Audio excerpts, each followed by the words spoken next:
Başıma salam. Necə sər vaxt olsun. Bu siz ödəniş alanda çek vermirsiniz.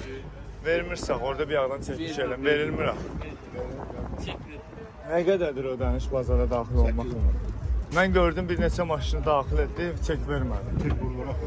Yox, orada alanda verməlidir çek. Avtomobil sürücüsünə. Təkmilli verir, çek olsa vurulur. İran maşını çek vurulur. 8 manat orada ödəndə vermir. Mən 3 dənə maşını orada görən bir yerdən. Deyil, çek vurulur. Bu çek. Siz kim oldunuz? Adınız nədir? Ehtiyac yoxdur. Ehtiyac yoxdur adınıza.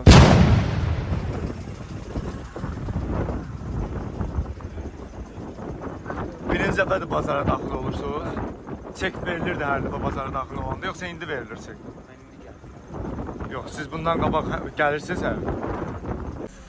Çəkilişdən öncə kadr var da. Yəni avtomobillər daxil olurdu, ödəniş eləyirdi, amma qəbz almırdı, ödəniş çeki almırdı. Bizim çəkilişi görəndən sonra, çəkiliş heyətini görəndən sonra başladılar post terminal əllərində qapıda dayanmağa,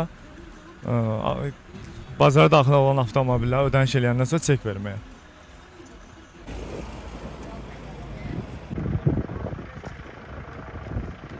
Salam aleyküm, Allah bazar ver.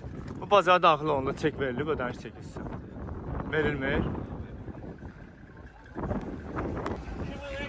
Salam dayı, Allah bazar versin. Sağ ol. Bu bazara daxil olanda ödəniş çeki verilib sizə?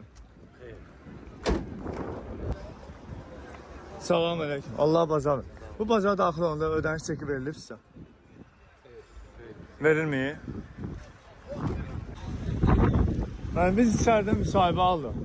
O sürücülərlə, avtomobillə daxil olanlara. Yəni bizə çek verilmir. Hayır, çek verilir, götürürlər çox. Bir lazım deyil. Çıxanda deyil, yoxlamırsa Biz lazım özümüz də oradan nəzarət edib baxdıq, gördük ki, yəni ödəniş olunur, amma yavaş da, qardaş.